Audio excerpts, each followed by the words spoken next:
I am slowly coming back. There I am. There he is. Oh, yeah. Good. Whew. All this tech stress. How's it going, Chris? It's going well. How are you? Good. Well, it's our Monday morning, and there's no better way to start that by just getting complicated with Klein and just thinking about stuff that is just intense and awesome and crazy and enough to just get you ready for us. Especially, I mean, okay, for me, for preaching and just reading Klein on a Monday, it's magic. It's kind of like, it just gets you focused. It gets you where you should be. It gets you thinking about Christ. It gets you thinking along those lines. It just enriches preaching, and especially the case. I don't know if this is going to come out before or after I preach it, probably after, but I'm going to preach on Ezekiel.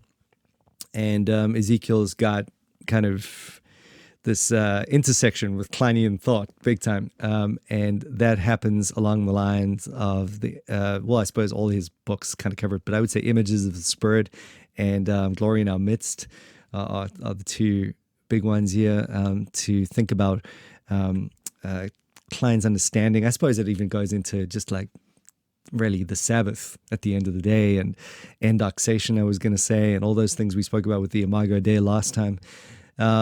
So it's, I thought, while it's kind of somewhat in my wheelhouse anyway, and I thought I'd spring it on Chris's head for just completely cold. He hasn't prepped at all. That's like how we like to roll for this. But just a friendly general discussion on just some of Kleinian thoughts, or some of Klein's thoughts, some Kleinian thinking on some prophetic material that is, perhaps dismissed as a kind of, I don't know, just a weird section of scripture, or something the dispensationalists love to get hold of, and then no one else touches it, or maybe it's just been over symbolized to mean things that are very generic, and it's almost like, well, what's the point of even having the vision?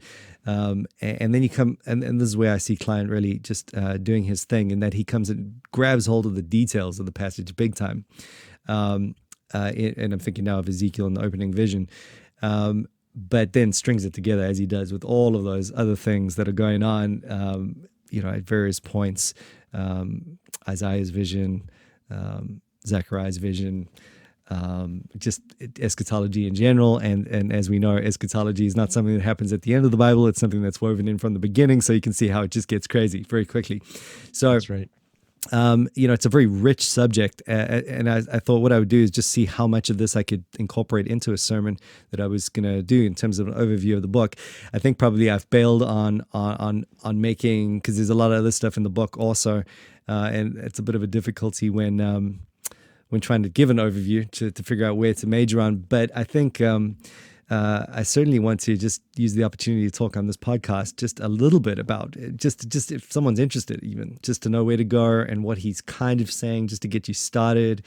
And so I've just strung a whole bunch of quotes here together that I quickly got on Logos, and I don't know, we could use that to kind of string our way through. But when I say to you, Chris, when I say first vision of Ezekiel, what do you think? The opening vision with the chariots and all that. What do you think in light of Klein's kind of understanding, I suppose? What was Ezekiel seeing in general? I'm thinking, rather than the nitty-gritty particulars. See, I told you I was going to be embarrassed. So what you I don't needed even to prep know before this. I need to go back and reread that first vision before I answer that. So what I'm thinking of is, that crazy vision though, right? Everyone knows the crazy vision, Chris. You know the crazy vision too, the one with the four faces and the thrones and the wheels. Yeah. Okay. I mean, come on. It's like, when did you come to Jesus yesterday? I love you too, brother. I mean, do you want me to read it to you? It's just like, it's too. And talk about what Klein's saying about it. Are you going there? Yeah. All right. So it's like Ezekiel 120, somewhere around there. I think it's actually from from the very first verse.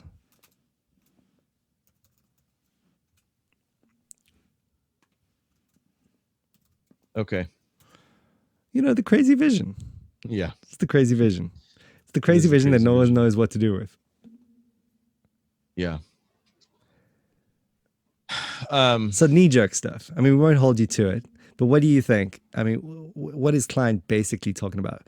And I've pulled up a whole lot of images of the Spirit here. He's got the storm, at least the chariot Theophany, and the throne, the moving throne, and what's going on?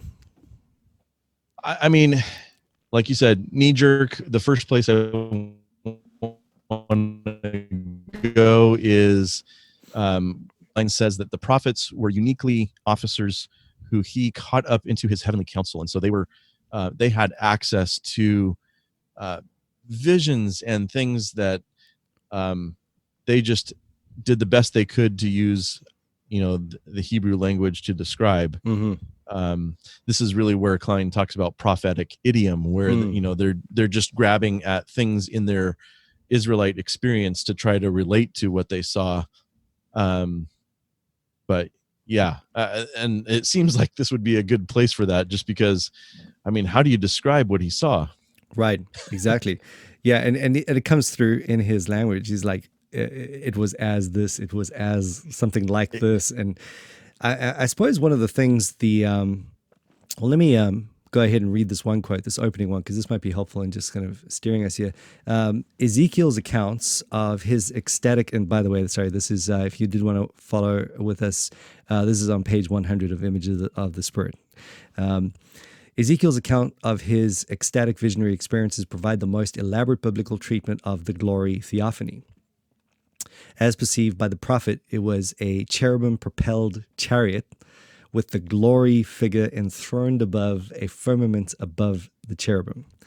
Such was the hidden reality that was disclosed to him from within what he first caught sight of as a great cloud coming out of the north, driven by the storm wind and bright with an inner flashing fire.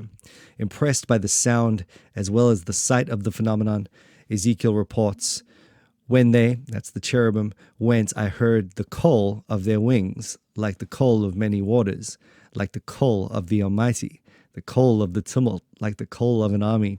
And they came a call from the firmament above their heads. Such was the appearance of the likeness of the glory of Yahweh. And when I saw it, I fell upon my face, and I heard the call of one speaking." That's Ezekiel 1:24, and then later 25 and 28. When describing further appearances of the glory to him, Ezekiel continues to mention the impressive sound that accompanied it, attributing the sound again to the moving of the wings of the cherubim and the turning of the wheels. He compares it to the noise of an earthquake, and once more to the voice of the Almighty when he speaks, and to the sound of many waters. Of particular interest for Genesis 3 verse 8 is the theophany episode recorded in Ezekiel 9-11, for it's strongly evocative of the Genesis 3 event. Here again, the glory moves in judgment against those who have defiled God's sanctuary, and the offenders are driven out, while the cherubim guardians are positioned on the east of the holy city, and on it goes. But I mean, I think that's enough to get us started. So already, see what he's done there. He's like connected it to what's happened with the end of the world stuff in Genesis 3. Right. You've got, okay, here's my take. All right, you tell me if this is sounding good. Or, Okay. Get ready to spring on me if it's sounding bad. But I think basically, as you mentioned, you've got these prophets that are caught into something. They're caught into this reality. So it sounds like what's happening here is that, you've going back to endoxation right in the beginning, and the temple and the Eden sanctuary and just all of that stuff where God, the glory cloud, essentially. The glory cloud is right there, being manifest in a certain way, and revealing the environment of heaven, so to speak, and in heaven is the throne room of God. So it sounds like what is happening, just to put it as simply as I can, is that Klein is saying Ezekiel has opened up this book by seeing that very glory cloud. And he's seeing in prophetic idiomatic language the throne of Christ, who is seated on the throne, pre-incarnate Christ, in this glory theophany. which is where Christ eventually ascends. And, there's something there. Now, in terms of, the details of that, exactly, why are the wings there and why are there the chariots and all that? I mean, my thoughts are that perhaps that's where the idiom comes in that, you've got the chariots, the war elements, the wheels of the movements around, their ability for God to be everywhere, and you've got almost like an omnipresence thing going on. And that works in light of, what he's prophesying about, in that you basically have this judgment that has, at that point is about to fall upon Jerusalem through the Babylonians. So, is that sitting right with you? Yes, absolutely.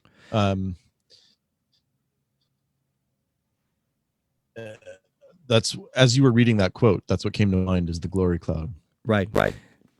Which is awesome. I mean, so, now, because what it usually is, when people talk about the Ezekiel vision, I mean, they're not really thinking about a concept that's woven into the fabric of the scriptures, the story of the scriptures, essentially. At best, I think it's just, wow, look, he's seeing a vision of God and his glory. And maybe people would say, well, the glory of Christ in some foreshadowed way or pre-incarnate way. Right. So that they're connecting it to Christ, but not quite in the way that you would see Klein do. They're not so much connecting it to the Sabbath. That's the thing.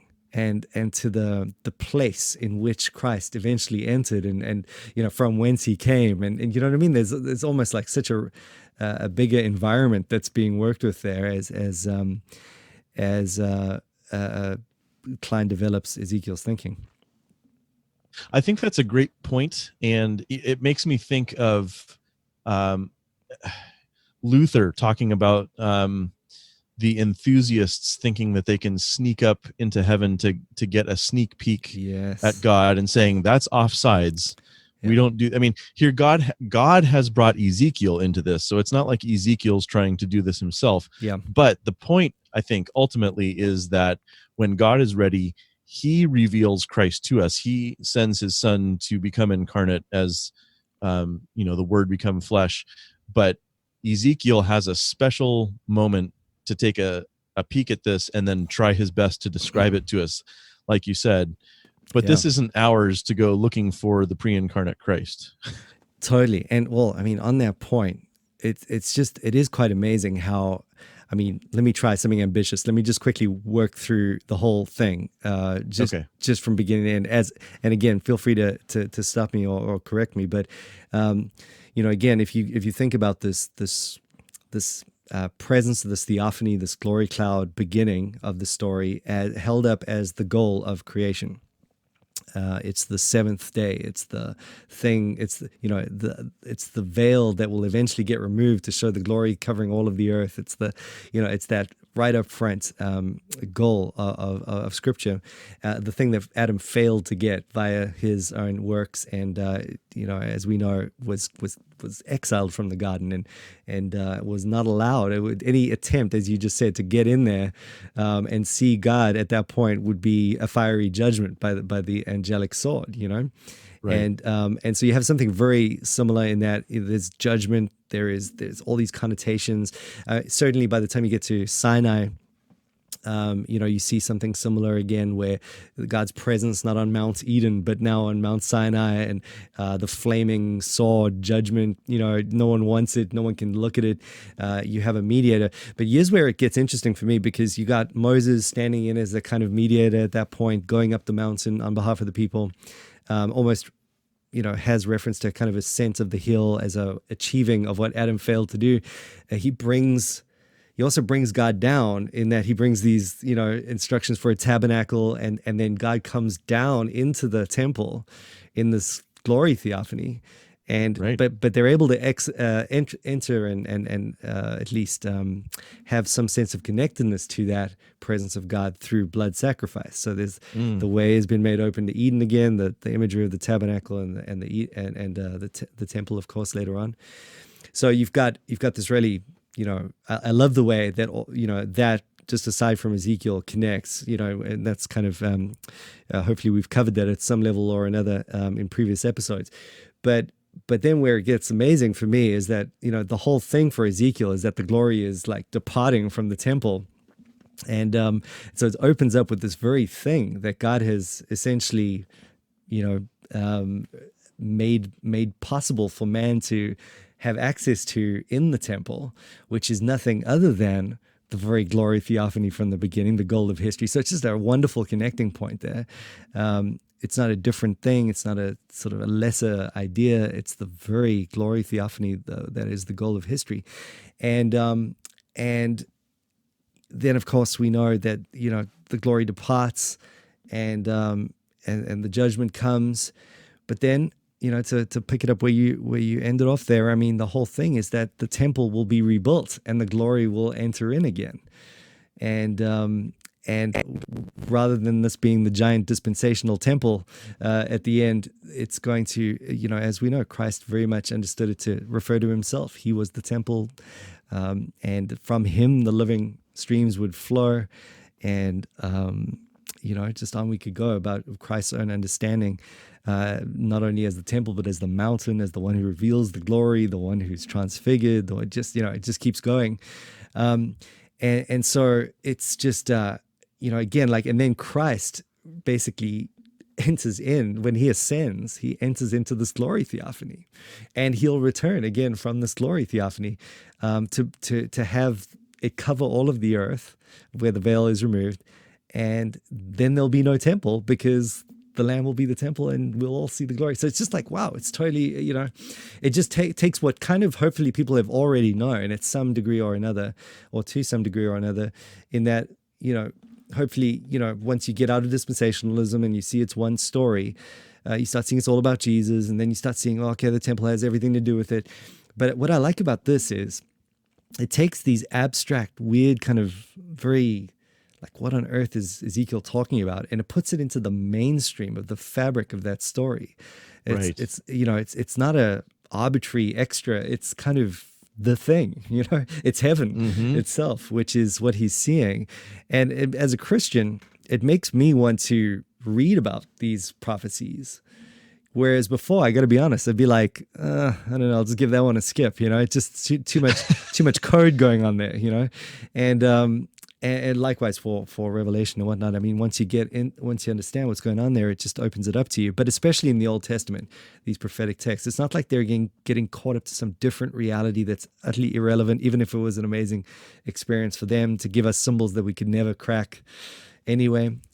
Rather, what they're seeing is our heaven and our Jesus and our throne, at least Christ's throne, and that which we will all experience, which is amazing. All right. As long as we approach that from the lens of the New Testament and everything that Jesus himself tells us, I think especially of the book of Hebrews, then we can really come to what Ezekiel is talking about with the right perspective. Totally. I mean, like even just the fact that I love the way that, Hebrews, well, there's almost so much to say. It's like, where do we even start? But basically the whole Sabbath, I love the way Klein connects the Sabbath to the actual, like, theophany itself, yes. Which were unrelated concepts before for me. We get to heaven and that's kind of that, and then we'll see the glory of the Lord and that's kind of that, but you don't really think of the Sabbath as the goal of seeing the glory of the Lord, which you're only getting a glimpse of prior to that. I agree. Amen. I love the way he brings in the whole the Kol Adonai voice thing. I mean, it's another one, like when you're actually working through, he connects it there, of course, to Genesis 3. And we've spoken before about the way that that's often interpreted, walking in the cool of the day. I've actually recently read another, I can't remember the guy's name now. Was it, man, you would know him if I could remember the name. Who's the Old Testament scholar guy? The Old Testament hermeneutic. Duncan Stewart Robertson. Oh, I can't remember. Anyway, he did a whole take on Klein's thing on his exegesis, and so he really liked it. And basically, it's the guy who wrote the How to Read the Bible book by book. It's at the tip of my tongue. Oh, who's that guy? The Old Testament guy. I'm going to kick myself when I remember too. Yeah. Anyway, that guy. So I know everyone listening knows who I'm talking about except me.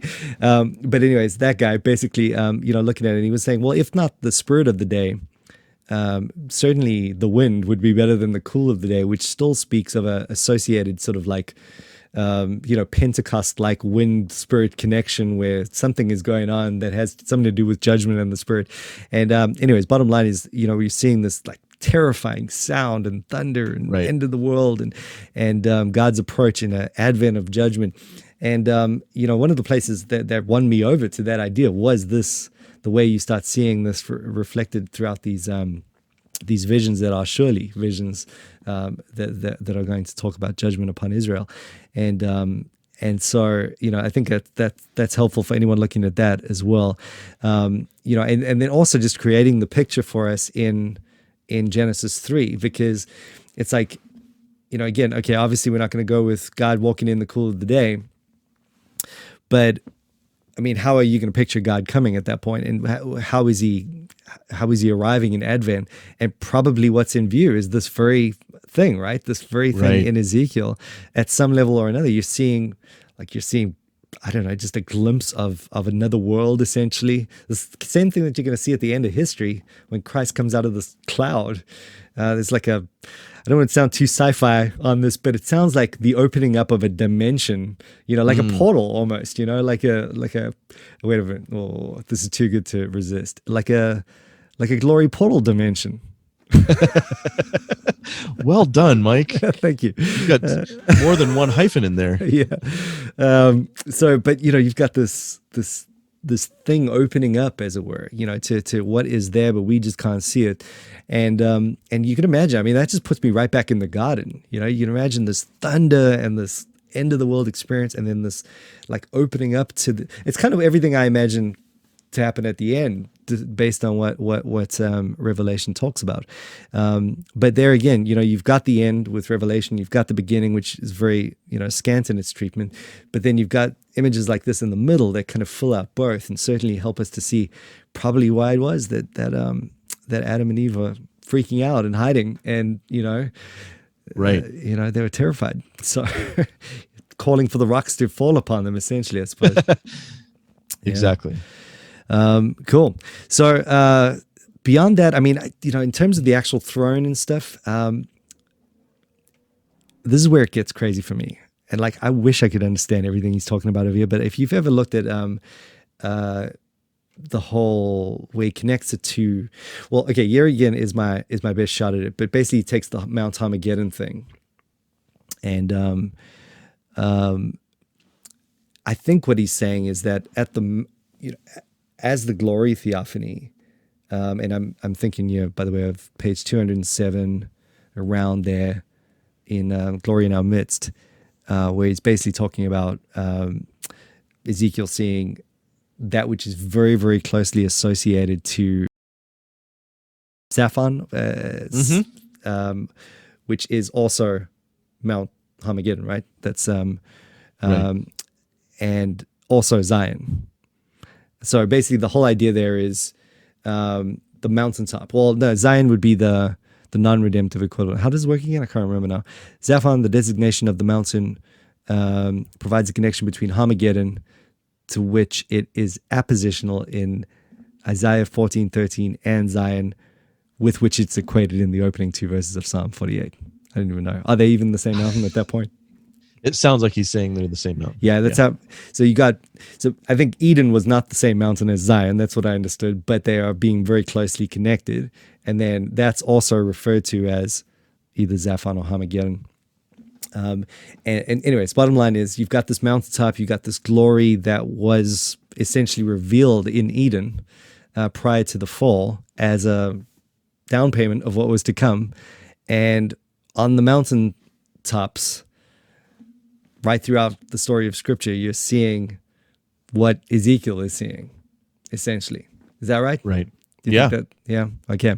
So in terms of, I suppose, where people would get stuck on that is, okay, but they weren't seeing thrones and wheels and all that. They were just seeing smoke and fire and shiny lights and that sort of thing. And we're just saying, well, that's where basically Ezekiel's getting a real close look, and he's seeing things pertaining to that particular outworking and manifestation, and he's describing it in ways that are unique to his situation and idiomatic prophetic reference. Exactly. Yeah. So, I mean, we shouldn't expect a lot of people to have that vision. I mean, we see it in Isaiah 6, but outside the prophets, you're right. I mean, it gets experienced as when it is experienced, the pillar of cloud or the pillar of fire, right, on the Mount of Transfiguration as this bright, blindingly bright cloud. Yeah. Things like that. Yeah, and then even Zechariah, who kind of has a similar but not exactly the same experience. All the chariots are kind of different, and so not to get hung up on those details is important in seeing the unity, I think, because they're individual applications of the same basic context. All right, so anyways, hopefully, what I think will happen, maybe just one more quick little snippet here. This is from Gloria Nama. It's Zion is the earthly ectypal manifestation of the archetypal heavenly reality of God's temple city. So that's a good way to say it, right? I like that because that brings the archetype stuff as well, which people are more familiar with, perhaps, in that we're, we talk about this, in theology proper all the time, but you'd never really think about it that way in terms of what's going on here with God revealing himself in this cloud. So he says, in keeping with the typological idiom of the prophets, it is the earthly temple city of God's theophanic presence.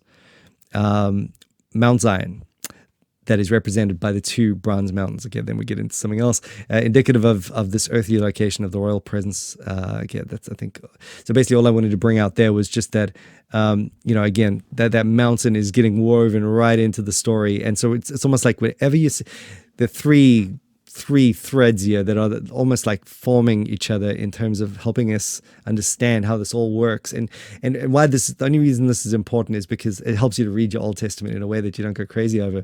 Number one, you got the Sabbath. Number two, you got the mountain. Number three, you've got this cloud or this presence. Right. And if you can work with those three things, seeing how they're all connected, even if you don't get all the details down, it just really, it not only helps you track with the Old Testament, it gets you seeing what's going on in terms of Jesus' own ministry and not to mention the book of Revelation. The four direction thing, maybe we should just quickly say something about that. Again, like I realized as I read Klein, I'm thinking like on those minor details, probably he's working with a particular view that he might have. I don't see that as the major genius of his contribution. It's not that I'm saying, hey, everyone needs to go over this stuff and look at every single point that he's sort of having a go at interpreting, and he's absolutely right in all of those things. I don't think that is the case. He might well be right and certainly be better equipped to deal with that than most. But I see the genius as more pertaining to, you could look at other commentaries, you could look at other scholars. They might have slightly different versions of what the wheel stands for, or the four directions stands for, or the faces stand for, or how it is that they work and what they're referring to.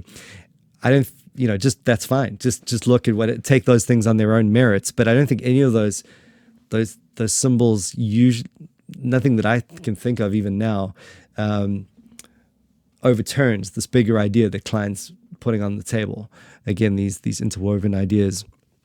But I mean, it sounds like a good idea that chariots are typically associated with judgment and wrath. They're going all over the place. They're basically showing God's sovereignty over it all. The mobility of the throne is emphasized in that it's not in one particular geographical situation, but it's almost leading to a kind of anticipating much of what we'll see later with the New Testament and the Spirit and Truth thing. And then there's many other details that probably wouldn't be a good idea to go in now. Anything else you could think to add before we round this up, though? No, I just appreciate that you brought those three elements together, the Sabbath, the mountain, and the cloud. Yeah. Because they really do, gosh, I mean, it's amazing to think about how much of the Old Testament comes together as one piece of cloth when you think about that. Yeah, exactly. And then when you get to like the New Testament and it talks about the Sabbath, let's say, for example, Hebrews we mentioned earlier, like Jesus is the one who leads us to Sabbath rest. It's like you can have legitimately in your mind, it's not just Sabbath, it's cloud, Sabbath, the whole thing is there. And everything you've picked up in connection to that, or even just I suppose, just the whole picture comes right with you. So when I want to say synecdoche almost, it becomes part for the whole in that, it just enriches your whole understanding of heaven. Everything is being shortened at every point, and only when you put it together do you really get a understanding of the richness of it. I mean, I just love the way it kind of, even just, the way this is slightly off, well, I suppose it's exactly on the same point, the mountain and everything. If you got the whole idea of God living on the top of a mountain, it's kind of a silly, everyone would look at that and say, well, that's kind of an old school way to think about God living in the sky and that sort of thing. But if the imagery is important, that to show us how we ascend to get to God, who is above us, then all of a sudden, like the whole idea of Christ ascending into heaven with a cloud, it goes so far away from that superficial kind of, understanding of it. It makes you realize like the whole thing is there to show us that Christ has gone to the goal of history, as it were. It's almost like it's been put there to dramatize it. And even the cloud idea, it's almost like he's ascended into the very portal dimension, reality archetype dimension. Do you know what I mean? And the glory portal archetype. Leave that out. But and then even when he returns, like I was just saying to Candace the other day, it's just like, I mean, what it does for me is, I suppose one of the things, whether you like to admit it or not, coming at it from a post-enlightenment rationalist perspective, getting into Christianity, you're like, okay, so I got to believe that Jesus is going to come out of the clouds at some point. I mean, that's quite it's a thing, and especially if you know that beyond the clouds is space, and beyond space is, a lot of planets, and which planet is Jesus living on? And these are, questions that we might not want to answer. But if you're thinking in terms of